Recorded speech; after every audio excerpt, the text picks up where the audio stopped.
Episode की शुरुआत में हमें देखने को मिलेगी जिंग क्वेश्चन करता है, कहता है कि मुझे बेवकूफ़ बनाना तुम्हारे लिए इतना आसान नहीं होगा, तो इससे अच्छा है कि तुम सच बताओ कि आखिर तुम वहाँ क्या कर रही थी जब उस वक्त जी का मौत हुआ। तो यहाँ पे बोलती है कि मैं सच कह रही हूँ, मुझे कुछ नहीं पता, और काफ़ी नर्वस भी होती है ये सोचकर कि उसे समझ आ जाता है कि वो बच नहीं सकती है जिंग से।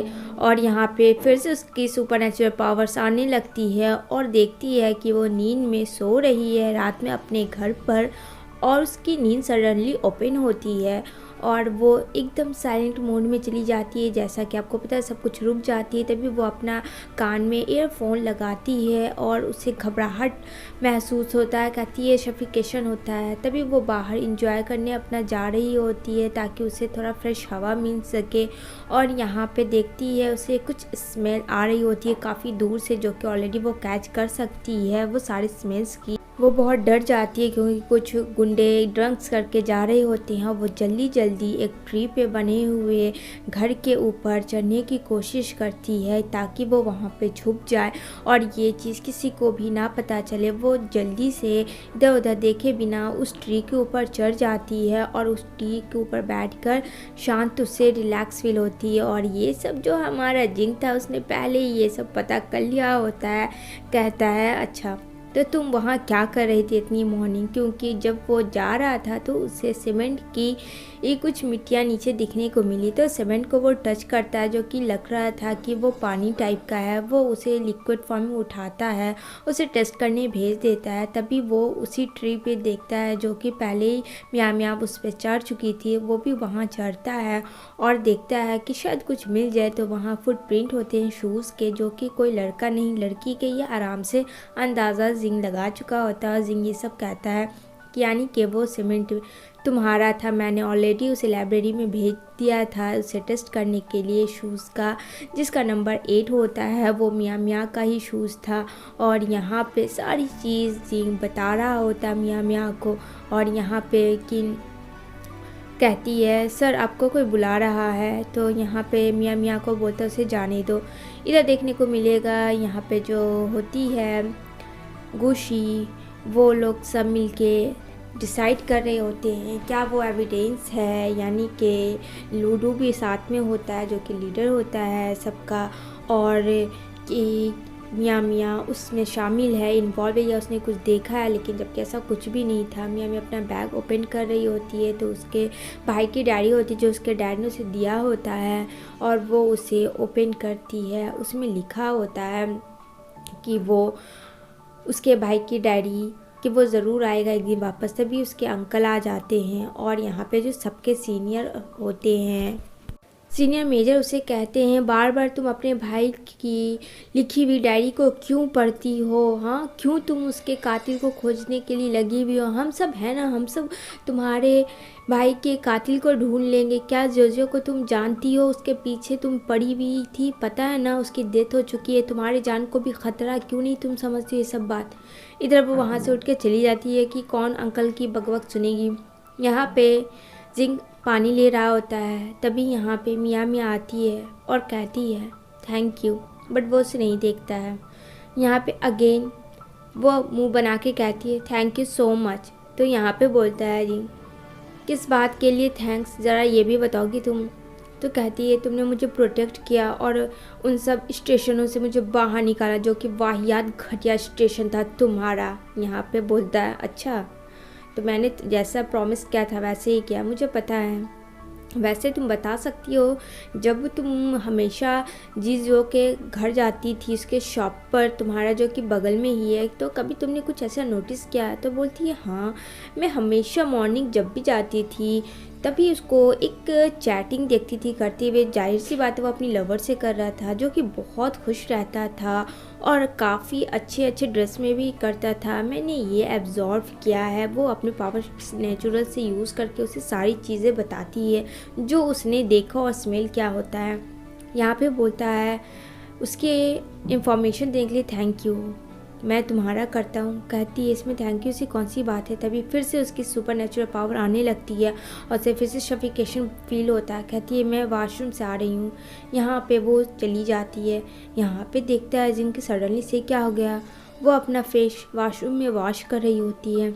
वो बहुत घबराई हुई सी थी और मानो नींद में थी, ऐसा उसे लग रहा होता है। उसके सामने उसके भाई की मर्डर और यहाँ पे जियो की मर्डर। यहाँ पे अंकल उसे रोकते हैं कि नहीं तुम नहीं जा सकती हो। ये सब देख रही है, सोच रही है वो फ्लैशबैक में।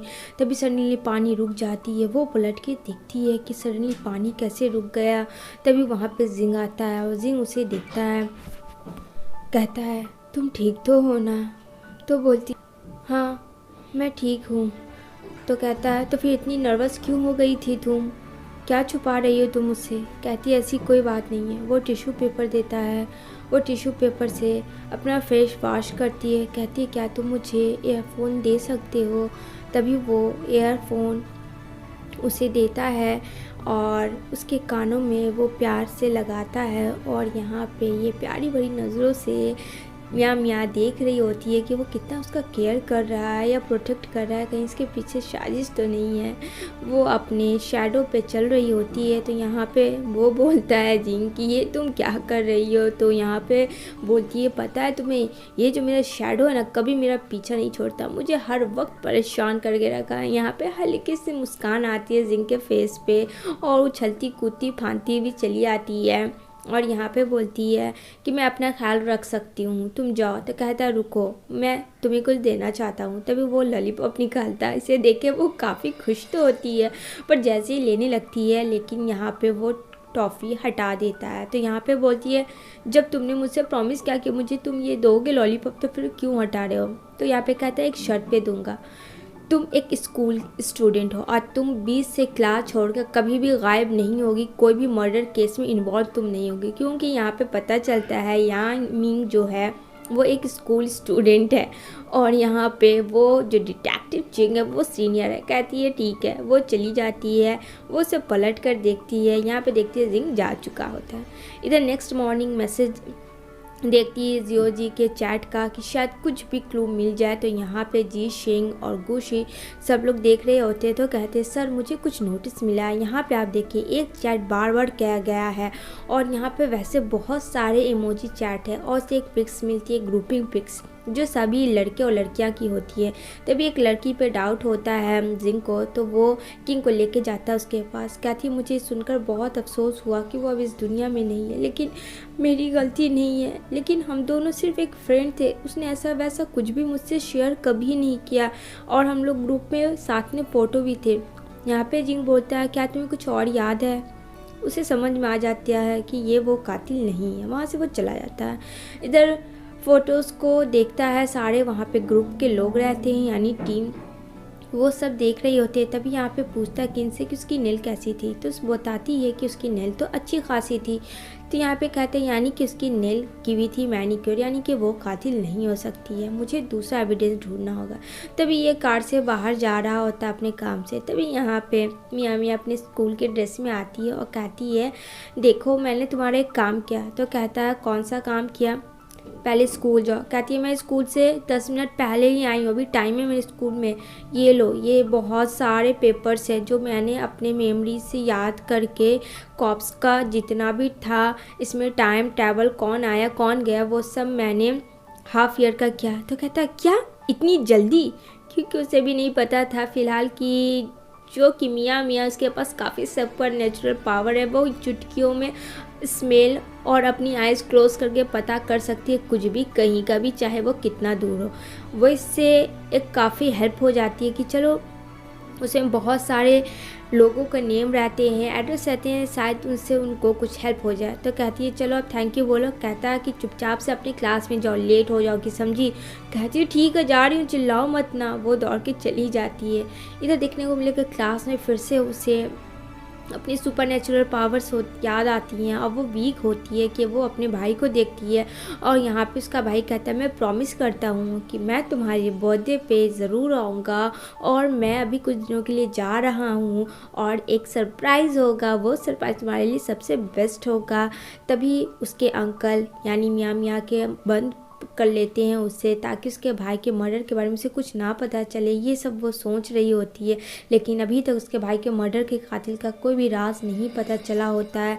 स्कूल में वो बैठी होती है, उसका बिल्कुल मन नहीं होता है। तभी वो स्विमिंग पूल में चली जाती है और ये सब उसके कानों में गूंजता है। वो स्विमिंग पूल में अंदर जाती है अपने कानों को बंद करके, ताकि उन सब आवाज़ों से दूर हो। तभी वहाँ पे जिंग आता है और सडनली उसे मरता हुआ बचाता है। कहता है, आर यू क्रेजी, दिमाग सटक गई है क्या तुम्हारी? अगर तुम्हें कुछ हो जाता है तो। यहाँ पे कहती है, तुम क्यों आए मेरे पास? मैं यहाँ रिलैक्स होने के लिए आई थी। हाँ, तुमने मुझे डिस्ट्रैक्ट कर दिया। वो पता लगाना चाहती थी कि उसके भाई का कातिल कौन है। तो कहता है, ये कोई तरीका? अगर तुम मर जाओगी तो क्या तुम अपने भाई का पता भी कर सकती हो? कहती है, जाओ यहाँ से तुम। ठीक, कहता है, ठीक है मैं जा रहा हूँ। वो जाने लगता तो कहती है, प्लीज़ मुझे पकड़ तो लेते। यहाँ पे वो एक ना सुनता। तभी यहाँ पे वो टॉवेल उसे लपेटता है और यहाँ पे वो मुंह बना के बैठ जाती है बच्चों की तरह। तो यहाँ पे जिंग बोलता है, क्या तुम बेटर फील कर रही हो? कहती है, हाँ ठीक हूँ अब मैं, मुझे कुछ भी याद नहीं आया मेरे भाई को किसने मारा। कहता है, इतना डिप्रेस लोगी तो तुम बीमार पड़ जाओगी, अगर तुम सही रहोगी तभी तो सब सही होगा। तभी वो स्कूल छोड़ता है अगेन, जो कि फिर से बंक कर चुकी होती है। तो यहाँ पे बोलती है कि प्लीज़ अंकल को मत बताना, सीनियर मेजर को, वरना उन्हें पता चला तो वो मेरी वाट लगा देंगे। वो उसे स्कूल तक छोड़ देता है।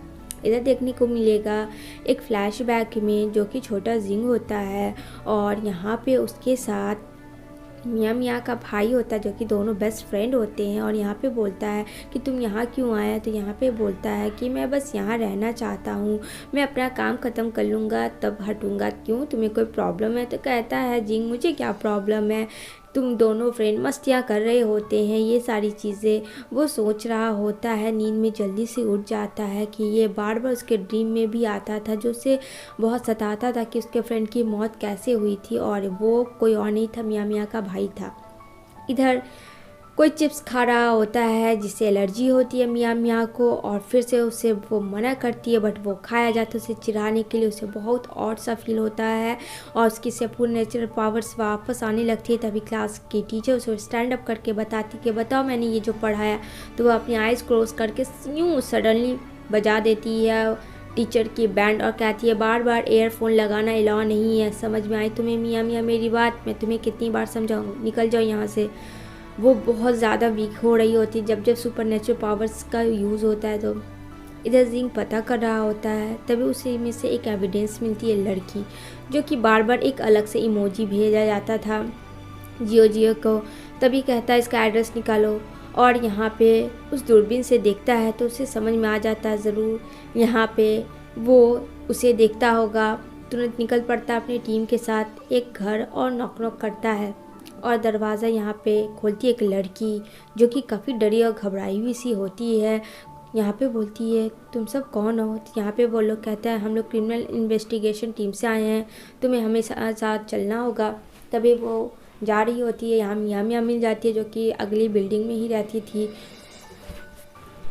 जिंग कहता है जिशी को कि तुम उसे लेकर जाओ, मुझे अकेले में से कुछ बातें करनी है। यहाँ पे बोलती है, तुम जू को क्यों लेके गए, वो बहुत अच्छी लड़की है। तो कहता है, अपने काम से मतलब रखो, चुपचाप से स्कूल जाओ। कहीं कहती है कि तुम्हारा अफेयर तो इसके साथ नहीं है। यहाँ पे जिंग बोलता है, मुंह बंद करो अपना, नहीं तो तुम्हारा वाट लगा दूंगा। फिर से स्टेशन वाली बात क्या तुम्हें याद नहीं है?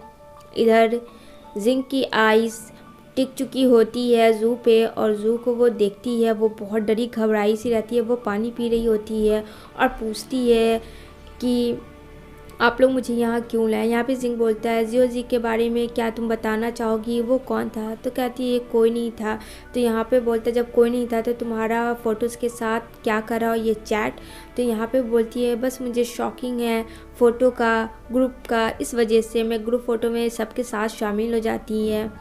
और वो कुछ नहीं बताती है, लेकिन जब उसे ये पता चलता है कि जियोजी की मौत हो गई तो काफ़ी वो रोने लगती है।